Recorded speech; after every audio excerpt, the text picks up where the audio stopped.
반갑습니다.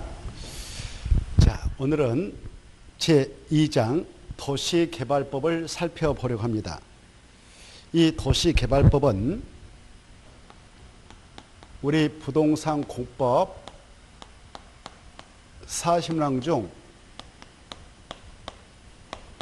이 법에서 6문제가 출제되니까 6문제 나오면 최소한도 반타작 이상은 해서 바로 3개 이상 마치도록 공부를 하셔야 됩니다. 그래 이 요약집에 있는 내용을 잘 정리하시면 충분히 4, 5문제는 마치도록 되어 있으니까 요약집을 잘 정리하십시오. 이 도시개발법이라고 하는 것은 도시개발 사업할 때 적용되는 법이죠.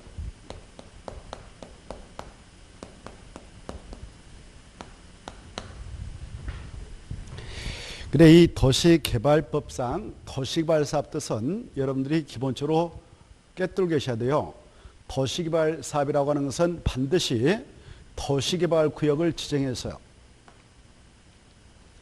이렇게 도시개발 구역이 지정되어진 장소에서만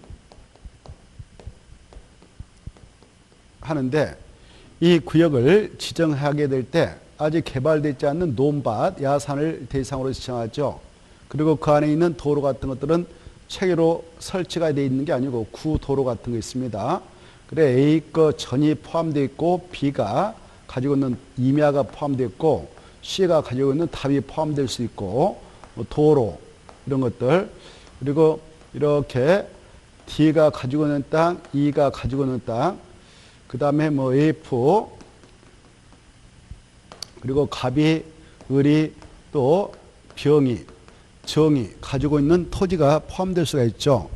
아직 개발되지 않는 땅이니까 지목은 전이라든가 답이라든가 잡종이라든가 등등 여러 가지 땅이 포함될 수도 있겠지만 대부분 개발되지 않는 땅이 포함돼요. 그러나 원주민들이 살고 있는 그런 집도 포함될 수도 있고요. 그렇습니다. 이렇게 돼 있는 땅에다가 도시발굴 칭하죠. 그래서 이걸 싹 밀어가지고 바로 계획지고 체계적인 도시개발을 통해서 쾌적한 도시를 조성해 나가기 위해서 도시개발 사업을 하지 않겠습니까? 그래 이 도시개발 사업이라고 하는 것은 그래 이제 그 사업을 하게 되는 시행자가 들어가서 사업병을 준비해 가지고 이 사업병은 시행자가 다 부담해요. 충당해서 부담합니다. 그래서 사업을 통해 사업이라는 게 별거 아니고요. 포크레인으로 가서 공사를 겁니다. 평탄 작업을 해가지고 그 지역에 필요한 공공시설, 공공시설이라는 것은 도로, 공원 이런 것들을 말해요. 그런 것들을 보다 체계로 딱 설치해서 도로면 도로, 공원이면 공원 이런 것들을 체계로 설치하고요.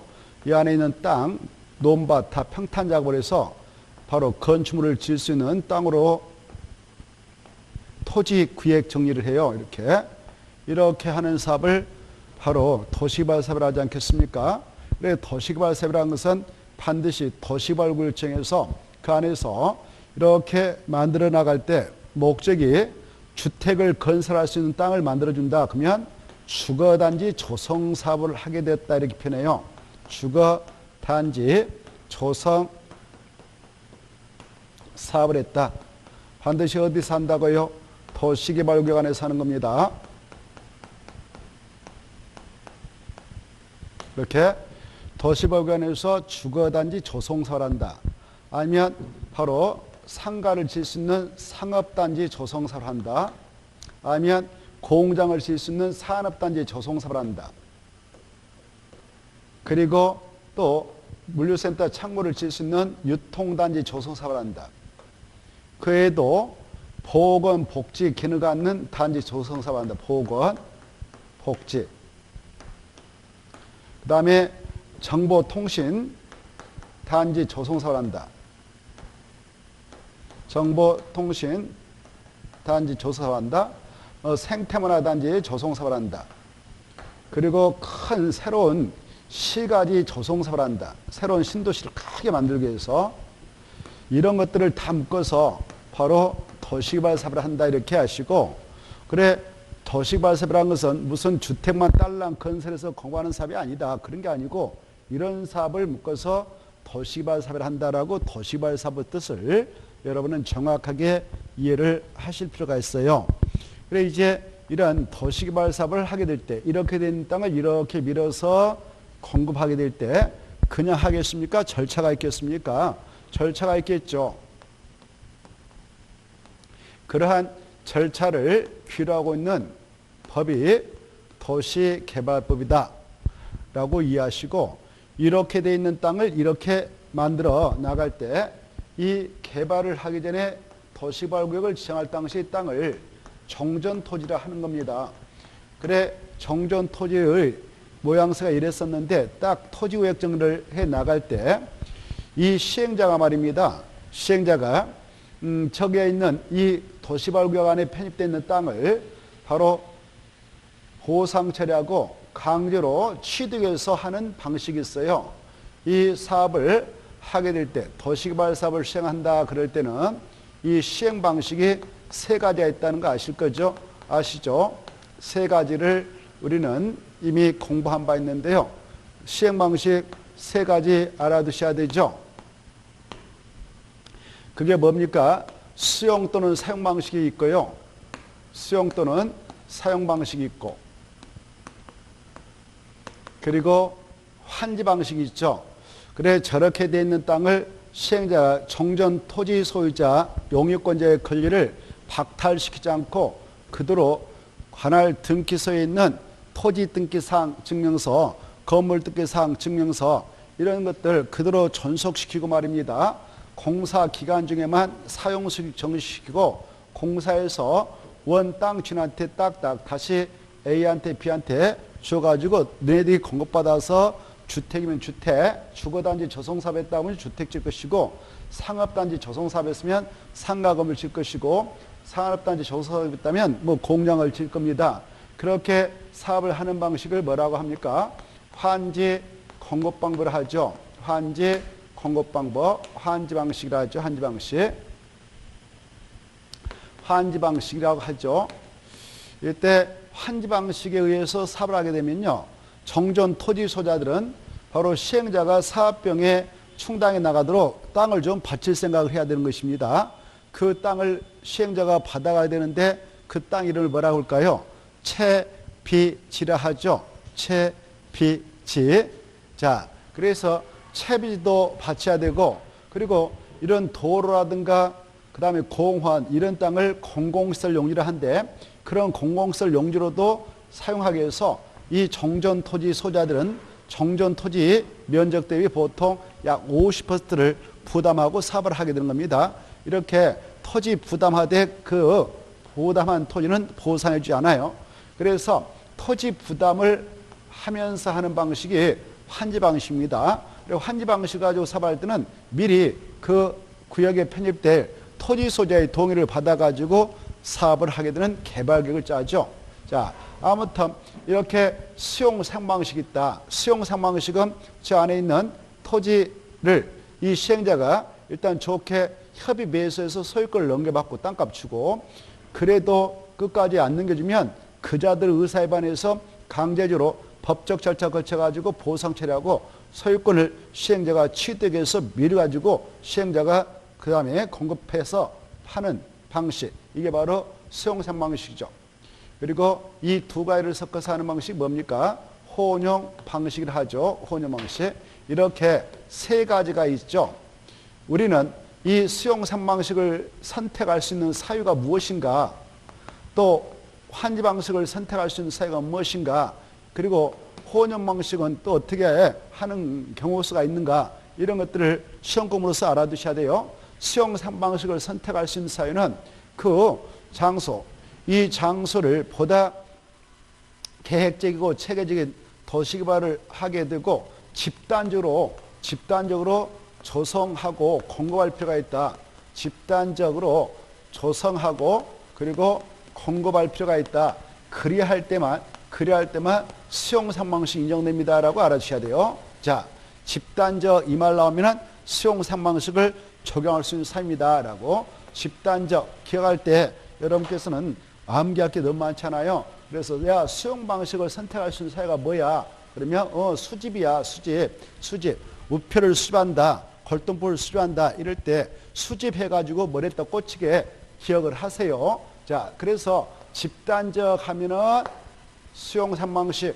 이 말이 보였는데 이 말을 써놓고도 환지 방식을 가지고 사발할 수 있다. 그러면 틀리겠죠. 그래서 수집, 우표 수집, 걸동품 수집 할 때 기억을 딱 하시고, 그 다음에 이제 환지 방식을 선택할 수 있는 사유가 우리 법에 그냥 이렇게 두 가지를 딱 써놨어요. 특히 이 지역의 지가가 인근 다른 지역에 비해서 현저히 높다.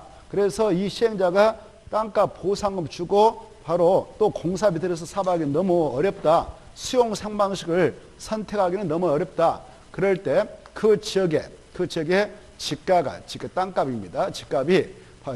땅값이 인근 다른 지역에 비해서 현저히 높다. 그래서 사용 방식을 택하기는 너무 어렵다. 하기 힘들다.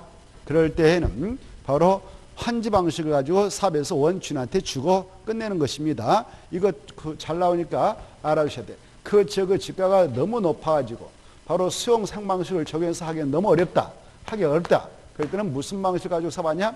환지 방식이다 이거 하시고, 그 다음에 나홀로 A라든가 B라든가 C 이런 사람들이 나홀로 개발행 허받아서 여기다 대지 만들고 건물 주면 어때요? 모양새가 안 나오죠. 도로도 제대로 구축이 안 됐고, 이래서 나홀로 집을 쳐봐야 다음에 팔아먹고 나가기도 쉽잖아요. 누가 살 사람도 없죠. 그래서 아예 그냥 지네들끼리 합의를 봐요. 야, 이렇게 하지 말고 판을 짜버리자. 그래서 쾌적한 도시가 조성되도록 하면 우리가 땅을 일부 부담하고 일부 환지를 받게 될 때 조그만 땅을 받더라도 이 지역은 쾌적한 도시가 조성되니까 신도시로서 구도심에 사는 사람들이 여기에 눈독을 들 것이다. 여기 서로 들으려고. 그러면 자연스럽게 땅값은 올라갈 것이고, 그러니까 우리 바로 이 지역에 공공설도 좀 체계적으로 도로, 공 같은 것도 체계로 좀 설치하고 배치하고 변경해서 토지 적은 것은 합하고 큰 것은 자르자. 이걸 토지 분합, 위치를 좀 이 도로가 이렇게 있는데 이놈을 좀 이렇게 해가지고 이렇게 토지 위치를 좀 교환하자. 이렇게 해서 그래서 대지로의 효용성을 증진해 나가자. 그럴 때에도 환지 방식을 가지고 사업을 한다. 이렇게 알아주셔야 돼요. 대지로서의 효용을 증진해 나가고자.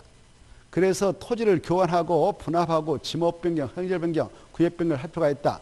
공공시설을 설치하고 정비하고 변경할 필요가 있다. 그럴 때도 무슨 방식을 가지고 하느냐? 환지 방식이다. 이거 알아주시고, 그 다음에 혼용 방식이라고 하는 것은 이 하나의 사업장 안에서 도시벌기 안에서 두 가지를 섞어서 하는 방식이라고 그랬죠. 이렇게. 그럴 때 이 구역에서 수용 상방식을 적용하는 구역과 환지 방식을 적용하는 구역을 정확하게 이렇게 분할해서 하면 분할 혼용 방식이라 하고, 분할하지 않고 그냥 하면 미분할 혼용 방식을 한다. 그래서 사업시행자는 분할 혼용 방식을 가지고 할 수도 있고 미분할 혼용 방식을 가지고 할 수도 있다. 이렇게 임의적이다. 이렇게 알아주시면서, 자, 이렇게 사업을 하게 될 때에 이렇게 돼 있는 땅을 이렇게 민다. 그때 막 한다. 계획을 만든다. 계획을 만들어요. 그 계획을 무슨 계획을 하냐?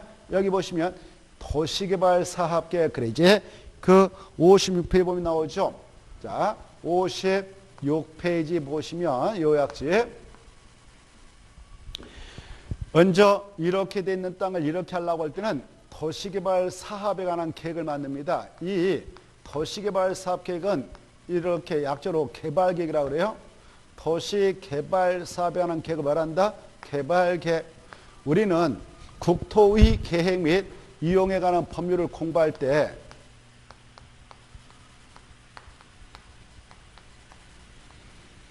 중요한 계획으로서 여러 가지 계획이 있습니다. 국가계획도 있고요. 그 다음에 광역 도시계획도 있고요.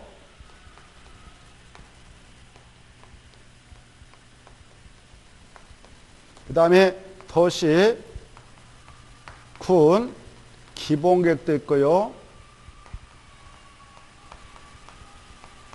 그 다음에 도시, 군, 관리계획도 있습니다. 밑으로 가면 갈수록 그 지역에 상위 계획이 수립되어 있다면 하위 계획이 되는 겁니다. 이런 거 했고, 이 도시 군가요로 결정해서 나갈 수 있는 내용은 또 6가지가 있습니다. 그게 뭐였습니까? 용도죠. 용도주구 지정화 변환계획이 있었고, 용도구역의 지정 변환계획이 있었고, 개발 제한구역, 시가 조정구역, 수산장 보호구역, 도시장 공원구역, 그 다음에 기반시설의 설치 및 개량이 있었고요. 도시개발 사업에 관한 계, 정비 사업에 관한 계 생각나죠? 지금 이쪽 파트를 하는 겁니다, 지금. 그래, 도시개발 사업에 관한 계, 그 도시개발 사업은 국토개법에서 그 시행 절차를 규율하고 있는 게 아니고 바로 이 도시개발법을 통해서 그 절차가 규정되어 있어서 이 법으로 지금 넘어와서 하고 있습니다. 이때 여기 보시면 도시개발 사업에 관한 계획은 곧 도시군관리 일종이어서 이것은 구속적 계획이라고 했죠. 그래서 이 개발계획이 사업과 관련된 내용을 포함해서 수립되어 고시가 되면 고시된 그 계획의 내용은 그 사업장에서 구속력이 있다. 이렇게 알아두셔야 돼요. 그래서 이 개발계획은 어마어마하게 중요한 계획이다.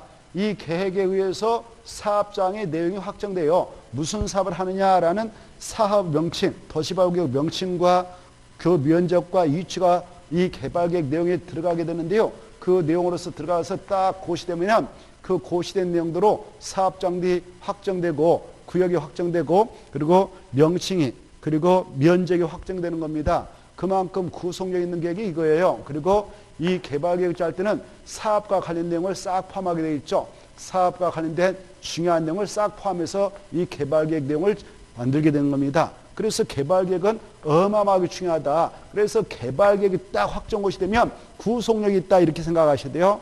어마어마하게 중요하다 이걸 인식하셔야 돼. 그래 여기 그리고 정비 사업에 관한 계획은 도시 및 주관령 정비법에 따라서 하는 거죠. 그래서 그건 다음 주에 우리가 공부를 할 것인데 정비 사업에 관한 계획을 도시 및 주관령 정비법에 하면 정비계획이라고 그래요. 정비계획은 곧 구속적 계획이다 이렇게 생각하셔야 돼.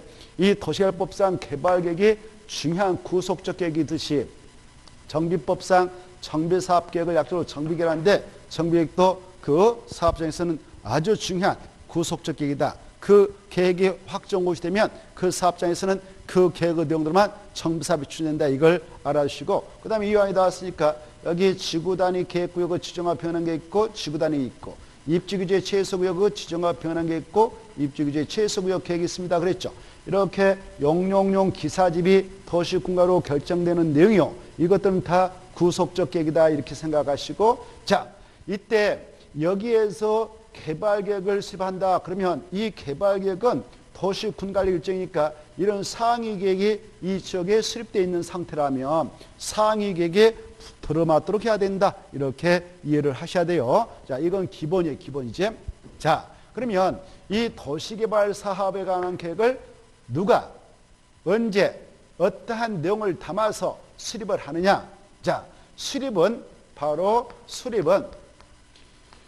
이 구역을 지정하고자 하는 지정권자가 수립한다 이렇게 하셔요. 지정권자가 수립한다. 지정권자가 수립을 하는 겁니다.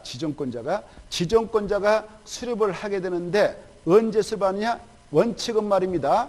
자, 이 도시발굴을 지정하고자 하는 장소가 지금 이 땅이 전적으로 주거지역에 속했다든가 상업지역에 속했다. 공업적에 속했다. 그래서 주거단지 조성사업을 한다. 상업단지, 산업단지, 유통단지 조사한다.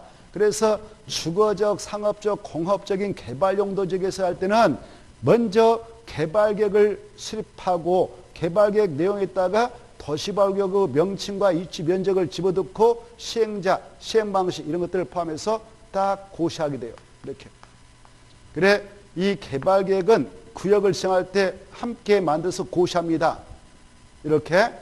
그런데 이 개발계획을 짠다는 것이 쉬운 일이 아니에요. 그래서 몇 년 걸릴 수도 있습니다.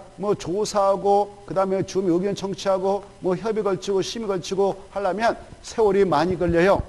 그러하다 보면 여기 미개발지가 많아가지고 허허벌판인데 땅값도 거의 헐값으로 거래되는 지역인데 갑자기 이 지역에 도시가 하나 들어선다 하더라 그러면 어떻게 했습니까? 땅값이 춤을 추겠죠. 어디가 그 부지가 들었을까? 부지 안에 들어가면은 바로 환지방식 때는 땅 예쁘게 개발돼서 하나씩 받을 것이고요. 그리고 여기는 쾌적한 도시가 조성되니까 땅값 폭등할 겁니다. 주변에 있는 땅을 사놔도 마찬가지죠. 그래서 바로 투기바람이 세게 일어날 가능성이 있어요. 그런데 주거적, 상업적, 공업적은 이미 땅값이 오를 대로 올라 있는 상태이기 때문에 그다지 투기바람이 일어나지 않습니다. 이 지역에서는. 그래서 미개발지가 많은 장소에서 개발하기 위해서, 도시발하기 위해서 도시개발 구역을 지정해 나가게 될 때는요, 개발계획을 먼저 짜는 게 아니라 행위자를 가하고 사업장의 그 장소를 확정하게 되는 도시개발구역을 먼저 지정하고 나중에 개발계획을 수립해도 되는 경우 수를 우리 법에서 두고 있죠. 야, 이런 데서 할 때는야, 이런 지역에서 도시개발구역 중에서 바로 도시를 건설할 때는 불시에 사업장인 도시개발구역을 먼저 지정해버리자. 이렇게 도시개발구역을 지정해버리면은 사업장이 확정되고 이 안에서는 행위장이 가해지니까 투기바람은 건절돼 버린다. 왜? 이 구역에 편입된 땅은 수용 방식 때는 어차피 보상받고 나가야 되고 또 환지 방식 때는 그 안에 편입된 땅 주인들 다음에 개발되면 환지받아서 사고 팔 일이 별로 없다. 그리고 인근의 땅 주인들도 땅값이 올라가니까 누가 잘 팔질 않는다. 그래서 이렇게 불시에 그냥 도시발굴 정해가지고 나중에 개발계획을 수립해서 진행을 하도록 하자라는 지역이 있죠. 이게 이제 시험 공부로서 중요합니다. 이렇게. 그래, 이렇게 먼저 구역을 지정무시하고 나중에 개발계획을 수립해서 나갈 수 있는 경우 수가 있다. 어느 지역에서 도시발굴 정해서 나갈 때 그러냐? 이걸 꼭 아셔야 돼요. 그리고 어떤 경우에도 그러냐? 바로 경우. 그래, 우리 법에 야, 이 도시개발 사업을 하고자 하는 장소가 전 국토가 이렇게 있다. 그래, 전 국토 중 도시가 있고 그 다음에 비도시인 도시적 여거지가 있는데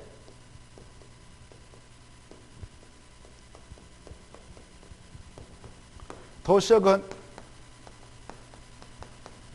다시 주거적 있고 상업적 있고 공업적 있고 녹적 있잖아요. 주거적, 상업적, 공업적, 녹적 있는데 이 아까 먼저 개발계획을 수립해서 개발계획을 딱 고시하면 동시에 구역도 지정고시는 되는 경우가 있다고 그랬죠. 그 지역은 주로 어디서 할 때? 주거, 상업, 공업지에서 개발할 때.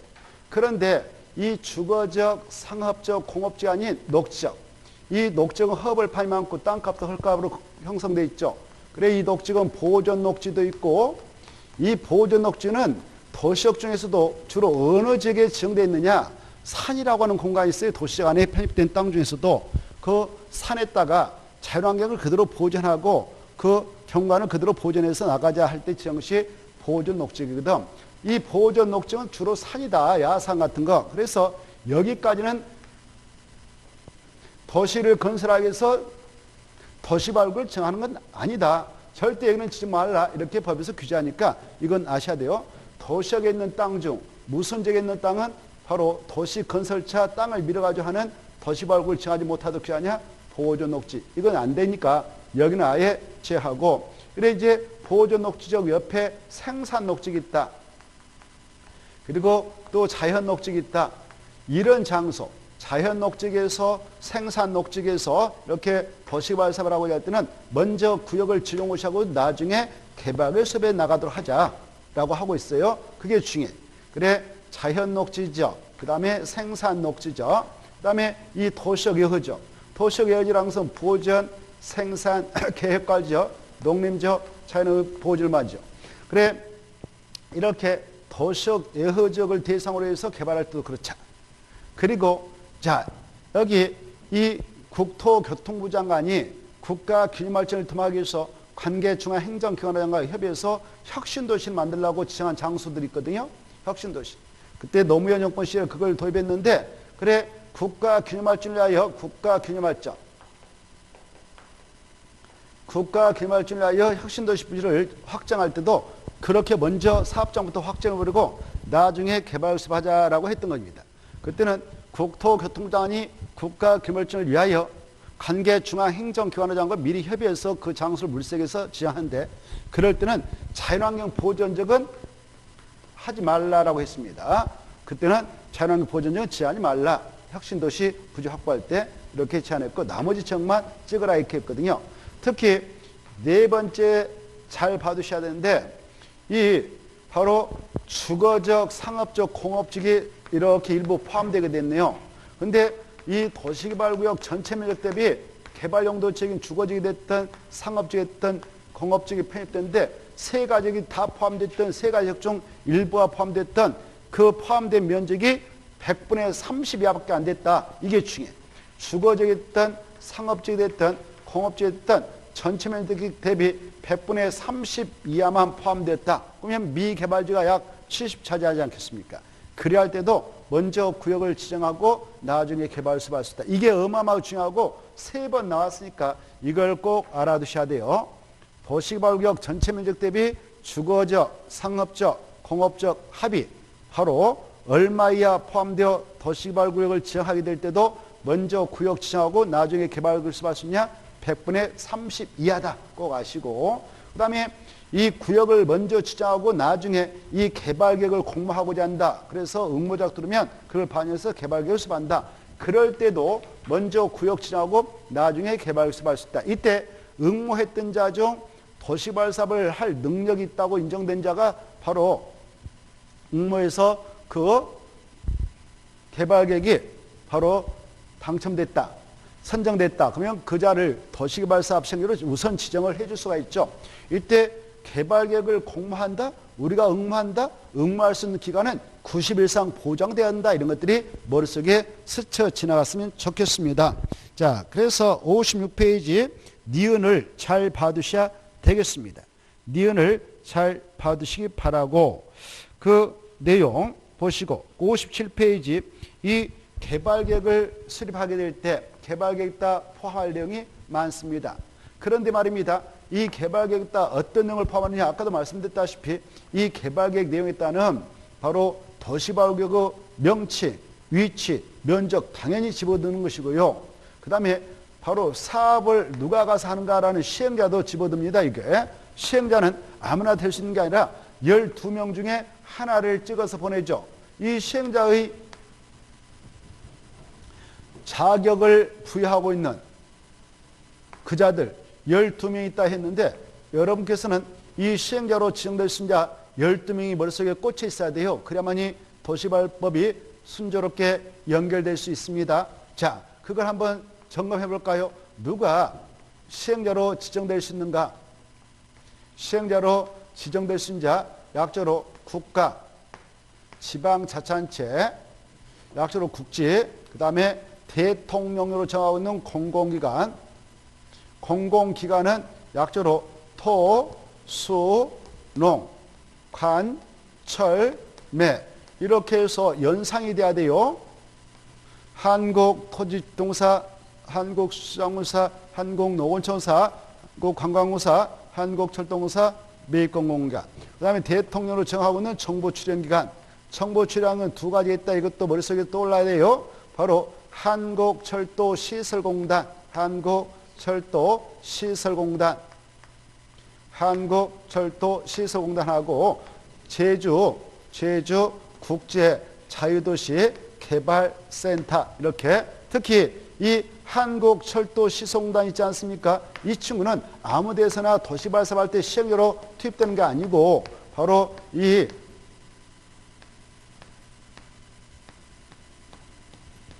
철도가 지나는 근처에 역세권 개발한다. 역세권 개발할 때만 이자는 국가에서 시행자로 지정을 해줄 수가 있다. 이거 꼭 알아주세요. 알겠죠? 이것도 한번 시험에 나왔습니다. 한국철도공사 아니고 한국철도시설공단은 무슨 장소에서 도시발사 할 때만 시행자로 지정할 수 있냐? 역세권 개발할 때만 그렇다. 이거 꼭 알아주시고, 여기 보셔봐. 제주 국제자유도시 개발센터도 아무 데서나 사업할 때 시행자로 등록시키지 않습니다. 제주특별자치도 우리나라 이렇게 있다면 저 제주특별자치도가 있죠. 여기 제주특별자치도에서 제주특별자치도에 있는 땅에서 그 말이에요. 여기에서 도시개발 사업을 하겠다. 그때에만 이자는 시행으로 투입하지 육주로 보내지 않는다. 이걸 꼭 알아두시기 바라고. 자, 아무튼 이자도 시행자가 될 수 있고, 그 다음에 지방공사도 시행자로 지정할 수 있죠. 그래, 이 자들은 공공사업 시행자가 되겠죠. 공적 주체입니다. 특히 국가하고 지방자치단체는 행정청이 시행자다 이렇게 표현하니까 이해하시고, 나머지는 이제 행정청이 아닌 시행자 되겠죠. 그 다음에 이제 민간 시행자가 등장할 수가 있겠습니다. 자, 시행자가 될 수 있는 자 중 특히 1번, 2번, 3번, 4번, 5번 이 도시개발구역 안에 있는 토지 소자도 시행자가 될 수 있도록 허용하죠. 그래, 토지 소유자도 도시개발구역 안에 있는 토지 소유자입니다. 토지등 소유자가 아니에요. 토지등 소유자는 정비법상 재개발 사업할 때 시행자가 될 수 있고요. 우리 도시개발법에는 토지등 소유자란 말 안 나오고 도시개발구역 안에 토지 소유자가 시행자가 될 수 있다 이렇게 알아두셔야 돼요. 그 다음에 여기 이 도시개발구역 안에 있는 저 안에 있는 이 도시개발구역 안에 있는 토지 소유자가 도시개발을 위하여 설립한 조합, 도시개발지업을 하죠. 이자도 시행자가 될 수 있고, 그 다음에 수도권 정비계획법에 따른 과밀 억저 권역에서 수도권 애허 지역으로, 애허지역입니다. 수도권 애허적인 뭐 충청구, 강원권 이런 데로 내려간, 아무튼 수도권 애허 지역으로 이전하는 수도권 애허 밖의 장소로 이전하는 학교법인 또는 공자법인도 바로 시행자가 될 수 있다. 그 다음에 이제 주택법상 등록한 등록사업자로서 그 주택단지의 입구에 그 기반시설 설치, 도로 설치 사업 같은 거 할 때도 시행자가 될 수 있어요. 그 다음에 그런 주택법상 등록사업자, 그 다음에 부동산 투자 회사 이자도 될 수 있고, 또 건설업 면허를 가지고 있는 그 토목공사업, 토목건축공사업 면허를 갖고 있는 그런 업자들도 도시개발 사업 시행 능력이 있겠다 싶으면 시행자 자격을 주죠. 그 다음에 바로 이 조합을 뺀 나머지 자들이 공동주체에서 설립한 공동투자범이 있는데 그네들이 될 수 있어요. 여기서 우리는 여기를 주목해야 됩니다. 5, 6. 이 토지 소유자지 건축물 소유자, 지상권자 아니라는 거, 그리고 토지 소유자가 만든 조합이라는 거, 이자, 특히 이 도시개발 사업을 하게 하여 토지 소유자가 만든 조합의 경우는 이 도시개발구역 전부를 환지 방식으로 시행해 나가게 될 때 한자 있으면 지정권자가 사업 시행자로 지정해주지 수용 방식, 환지 방식이 아닌 혼용 방식이다. 수용 방식이다. 혼용 방식이다. 그럴 때는 절대 시행자 지정을 받지 못한다. 이거 꼭 아시고, 그 다음에 이제 여기 보셔봐. 이 도시개발 구역 전부를 환지 방식으로 사업을 하게 될 때는 이 지정권자가 사업 시행자를 지정해 보낼 때에 1차적으로 그 안에 있는 토지 소유자 또는 조합을 시행자로 지정해 준다. 이거 꼭 알았어요. 그래, 무슨 방식으로 할 거냐? 전부 환지 방식. 이거 꼭 알아주시고, 그런데 이네들에게 사업할 수 있는 기회를 줬는데 이네들 이렇게 도시개발구역을 지정고시해 놓고 1년 이내에 시행자로서 이렇게 사업하겠습니다라고 실시계획을 작성해서 인가를 신청해야 돼요. 그래, 실시계획을 작성해서 지정권자한테 이렇게 사업 들어가도 되죠라고 인가를 신청해야 되는데 1년을 법에서 줬는데 안 왔어요. 그러면 지정권자가 미안해 나 아웃 하고 병리하고 다른 자로 시행자 변경할 수도 있다. 이런 것들이 자연스럽게 이 파트에서 떠올라야 돼요. 자, 그래, 이때 시행자 지정은 이네들 중에서만 한다. 이렇게 알아두십시오. 자, 이때 이 개발계획을 수립하게 될 때 그런 시행자도 집어넣고, 그 다음에 시행방식도 집어드는 거예요. 여기요. 이런 시행방식도 개발계획 내용에 따라 집어드는 겁니다. 이때 말입니다. 이 장소를 수용상방식으로 사업을 하겠다. 그러면 수용상방식으로 하겠다라고 이 개발계획에다 집어듭니다. 자, 그럴 때 수용상방식을 가지고 사업할 거야 라고 개발계획을 수립할 때는 이 안에 있는 토지 소유자의 동의 받아야 될까요? 받지 않고 수립할까요? 자, 받지 않는다. 이게 중요해. 알겠죠?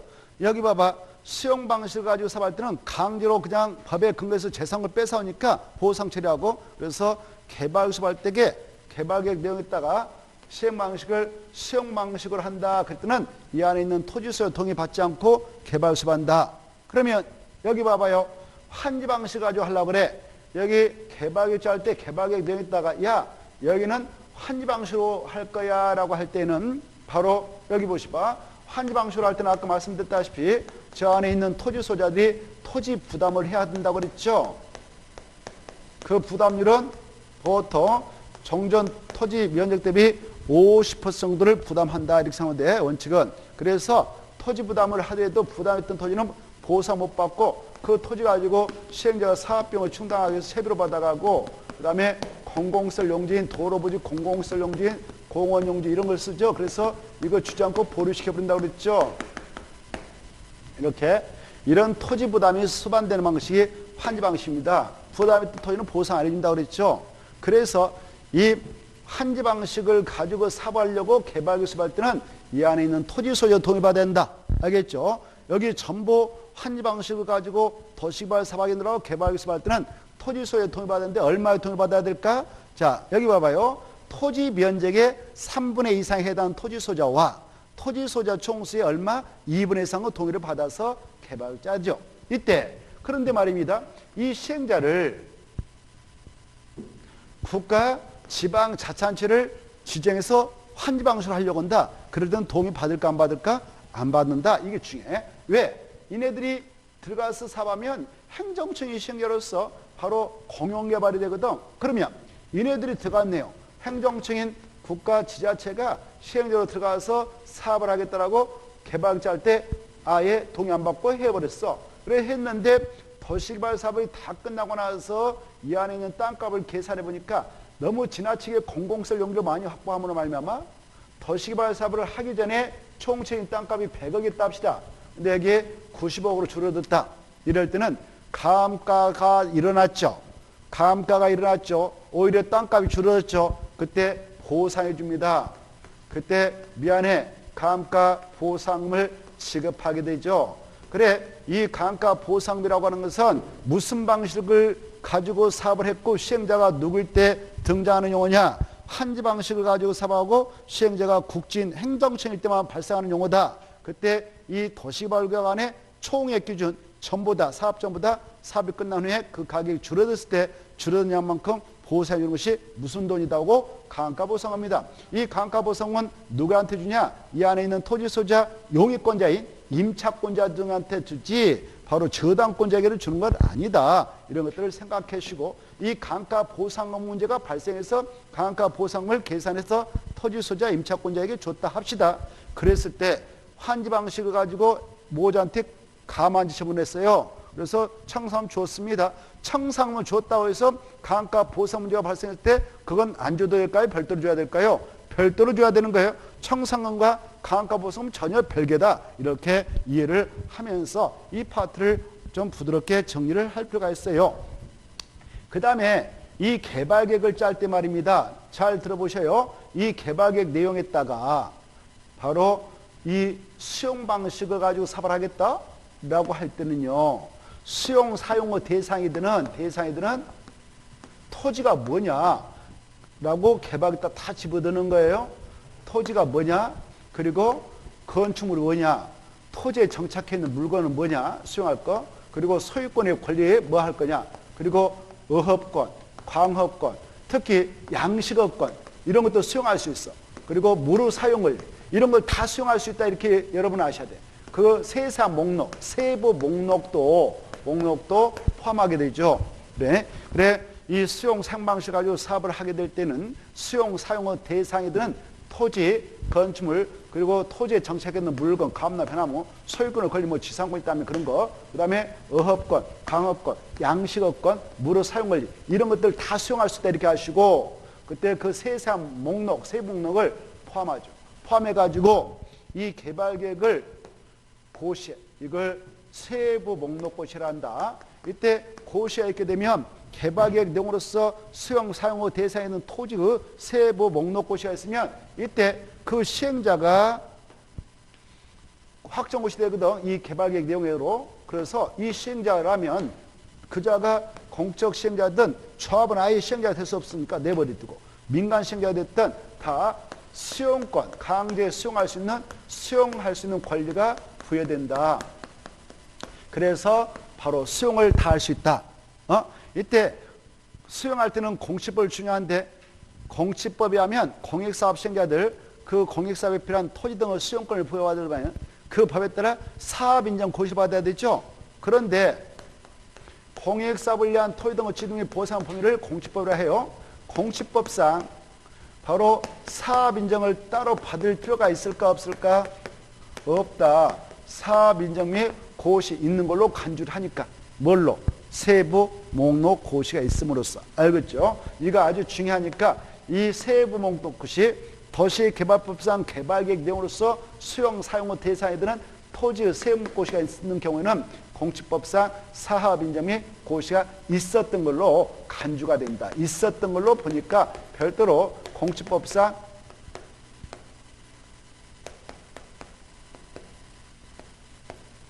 사업인정 및 고시 받을 필요 없다. 이렇게 알아주셔야 되겠고, 이때 개발계획 내용에는 또 보세요. 개발계획 내용에는 원형지로 공부할 것 같으면 원형지 공급 대상에 뭔가 이런 것들도 집어넣고요. 원형이라는 것은 이렇게 돼 있는 거 개발하지 않고 그냥 그 전체 면적 대비 3분의 1까지는 원형으로 공부할 수 있거든. 도시발사업으로 조성되지 않는 우원래 상태의 토지를 조성 원형이라 하죠. 원형지 공급 면적은 얼마까지 가능하다고? 전체 면적 대비 3분의 1까지만 가능하다. 이거. 그런 내용을 가지고 개발계획 내용에다 포함을 할 수 있고요. 그 다음에 여기 도시 건설에서 인구 몇 명 늘 것인가라는 인구 수용계, 토지 이용계, 이 안에 토지는 어떻게 이용할 것인가. 그 다음에 교통 처리계, 환경 보조계, 그 다음에 보건 의료시설. 여기 어차피 도시가 건설되면 도시민들 들어올 거 아니에요. 그러면 그네들에게 절절하게 필요한 건 뭐예요? 의료시설이죠. 보건 의료시설. 보건 의료시설은 어떻게 설치할 것인가. 그리고 여기에 바로 또 사회복지시설도 필요하겠죠.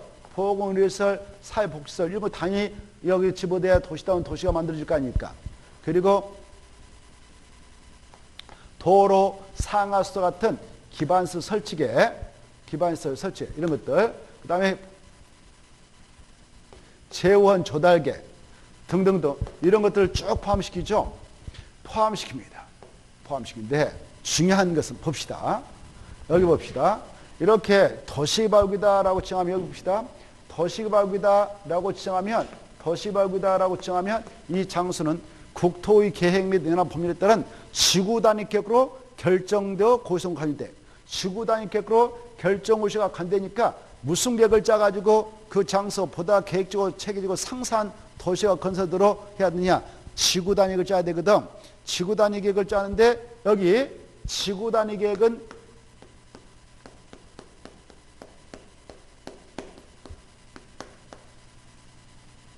지구단위 계획은 지정권자가 수립하는 개발계획 내용에다 집어들까, 시행자가 작성하는 실시계획에다 집어들까. 이게 어마어마하게 중요한데요. 여러분들 맞춰보세요. 개발계획에다 집어든다, 실시계획에다 집어든다. 그래, 실시계획에다 집어든다. 이게 어마어마하게 중요해요. 그래서 개발계획 내용에는 그거 들어가지 않는다. 꼭 명심하시고 엄청 중요하다. 자, 그래, 이 개발계획에는 아까 인구수용계획, 또 토지이용계획, 교통처리계획, 환경보전계획, 보건의료시설, 그 다음에 사회복지시설 설치계획, 도로, 상하수 같은 기반 설치계획, 재원 조달계획 이런 것들을 쭉 포함한다고 그랬죠. 이런 것들을 포함하는데 특히 여기 이제 보면 도시개발구역을 지정해야만이 밖의 장소가 드러날 거 아니에요. 밖의 장소. 그래, 도로가 이렇게 있고 이 신도시 만들려고 하는데 도로가 엉망이에요. 그래서 도로를 새롭게 진입도 만들어야 되겠어. 여기 보셔봐. 이렇게 도시개발구역 밖의 이런 기반시설 설치에 따른 비용은 누가 부담할 것이냐. 여기 사업시가 낼 것이냐 아니면 지자체가 낼 것이냐. 이런 비용 부담 문제. 또 보세요. 여기 수용 방식 가지고 사업하게 될 때 수용 사용 후 대상이 드는 수용 사용 후 대상이 드는 토지가 어떤 거냐.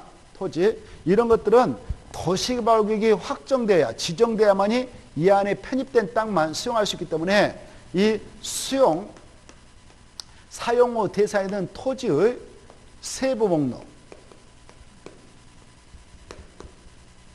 그 다음에 바로 이 도시개발구역이 확정돼야만이 여기에 이렇게 편입된 원주민들 여기 보세요. 여기 편입된 원주민들 보니까 여기 살고 있는 사람들이 세입자네. 여기 살고 있는 세입자네. 세입자에 그냥 나 몰라라 내 보내는 거 아니에요. 이네들은 주거 생활 안전대책을 강구해야 돼요. 그래서 여기 봅시다. 이네들에게 살 수 있는 바로 임대택을 건설해서 이렇게 옮겨줘야 되거든. 이때 임대택 건설 등 이런 세입자의 주거 및 생활 안전대책 이런 것들 그 다음에 바로 이 구역이 지정이 되어져야만이 바로 이렇게 여기 소유자를 비롯한 집주인과 이네들 철거민이 발생하면 그네들의 주관적으로 해서 임시로 거주하게 하는 집을 만들어서 옮겨줘요. 그리고 부셔요. 옮겨줘요. 부셔요. 이런 주택을 순환주택인데 옮겨주고 부시고 이걸 순환개발이라고 그래. 뭐라고 한다고요? 순환개발. 이렇게 네 가지. 아까 도시개발구역 밖에 기반시설 설치가 필요한 거 그 기반시설 설치 비용 부담기 하나 파. 그 다음에 바로 그 수용 사용의 대상 토지 세목록. 그 다음에 바로 세입자의 주거 생활 안전대책. 그 다음에 바로 순환개발. 이렇게 네 가지. 박수세순 이렇게 하는데 뭐라 한다고요? 박수세순. 이것은 이 도시개발구역을 지정하고 나서 나중에 개발하겠다 포함을 해도 된다라는 것이 57페이지 나왔죠. 57페이지 그 개발계획 내용에 1번 보면 개발계획에는 이런 것들이 포함된다 해놓고 다만 다음에 해당하는 사항은 그게 중요해. 이제 줄 거 봐. 다음에 해당하는 사항은 도시개발구역을 지정한 후에 개발계획에 포함시킬 수 있다. 다음에 해당하는 사항을 약자로 박수세순 이렇게 암기하세요. 뭐라고 한다고요? 박수세순. 1번 박했다 네모. 2번 수했다 네모. 박 찾아가지고 박했다 네모. 2번 수했다 네모. 3번 세입자 할 때 세했다 네모. 4번 순환할 때 순했다 네모. 그래서 제목 여기다 줄 거. 다음에 해당하는 사항은 할 때 도시개발구역을 지정한 후에 개발계획에다 포함시킬 수 있다. 그다 줄 거예요. 도시개발구역을 먼저 지정하고 나중에 개발계획에다 포함을 해도 된다. 구역이 드러나야 그걸 알 수 있기 때문에 네 가지는 구역을 지정한 후에 나중에 개발계획에다 추가로 포함해도 된다. 그래도 합법적이다. 이렇게 알으셔야 돼요. 이게 시험이 잘 나오니까 이해하고 네 가지를 기하십시오. 다시 한번 암기할 때 어떻게 하자고요? 그래 한번 해볼까? 이렇게 박수세순 이렇게. 그래서 박수세순 이렇게 네 가지를 기억하시기 바라고. 그 다음에 2번에 기억 꼭 읽어두시고 아까 했으니까. 그 다음에 니은 이렇게 보세요. 여기 봐봐. 아까 도시개발구역을 먼저 지정호시하고 나중에 개발계획 수립할 수 있는 경우가 있었죠. 이때 이 신도시 만들고자 비도시했다 이렇게 어마어마하게 크게 도시개발구역을 지정했어. 그런데 그 면적이 330만 제곱미터 이상인 경우가 있고요. 330만 제곱미터 이상 미만인 경우가 있겠죠. 이때 330만 제곱미터 이상인 큰 신도시는요. 대충 개발계획을 만들지 말고 연구해가지고 정말 도시다운 도시가 만들어지도록 신경 써라 해서 우리 법서는 이 개발계획 수립할 때 이 안에 들어갈 주거기능, 교육기능, 생산기능, 유통기능, 유락기능, 이것을 약자로 복합적 기능을 하거든. 복합적 기능이 꼭 서로 조화가 이루도록 노력을 해야 된다라고 의무를 갑니다. 그 면적을 꼭 기하세요. 얼마 이상이면 그렇다고요? 330만 제곱미터 이상이면 여러 가지 기능이 뭐가 되도록 해야 된다고요? 복합적 기능 그렇게 써봐. 복합적 기능하고 거기다 복합적 기능을 써요. 주거부터 기능까지를 묶어가지고 복합적 기능. 복합적 기능이 뭐가 되도록 해야 된다고요? 그래 그게 중요해. 서로 조화했다 눈에 팍 띄게 330만 제곱미터 있으면 서로 조화로운 도시가 되도록 노력해야 한다. 의무상이다. 그래서요 여기 보십시다. 이 도시개발구역을 먼저 지정고시하고 나중에 개발수하게 될 때 그 면적이 330만 제곱미터 있으면 이 개발구역을 몇 년에 수립해서 고시를 하면 이 구역은 유지되냐? 5년. 만약 이 규모가 330만 제곱미터 미만이 2년. 이렇게 차이가 커버려요. 알겠죠? 그래, 만약 이 기간 내에 개발계획을 쓸 것이 하면 이 구역이 유지되지만 만약 이 계획을 이 기간 내에 쓸 것이 하려면 사업전이 있게 돼서 바로 이렇게 구역이 지으면 행위자의 가지거든. 땅 주인도 함부로 개발 못 한단 말이에요. 그래서 이 기간 내에 개발 쓸 것이 없으면 5년이 된 날에 다음 날에 이 구역은 자동적으로 해제 간주합니다. 그리고 330만 제곱미터 미만이면 2년이 된 날 다음 날에 이 구역은 자동적으로 해제가 간주돼요. 이 수치도 이따 나오니까 좀 미리 알아두시고, 그 다음에 D가 잘 나와요. 이 개발계획의 작성 기준, 작성 방법, 기준하고 방법 이따 폰트 잡아가지고 기준 방법은 다도 가져간다. 국토교통부 장관. 가로 3번 아까 꼭 했으니까 지정권자는 무슨 방식 가지고 개발계획 수평하려면 동의받으라고? 한지 방식. 수용 방식이 아니라 한지 방식. 면적 얼마라고? 3분의 2. 과자 줄 것이고 총수 얼마라고? 2분의 2. 근데 시행자가 누구라면 이런 동의 필요 없다고? 국지. 꼭 알아주시고 넘어가셔서 2번 도시개발구역 지정권자 나오죠. 잠시 쉬었다가 그 파트 보도록 하죠.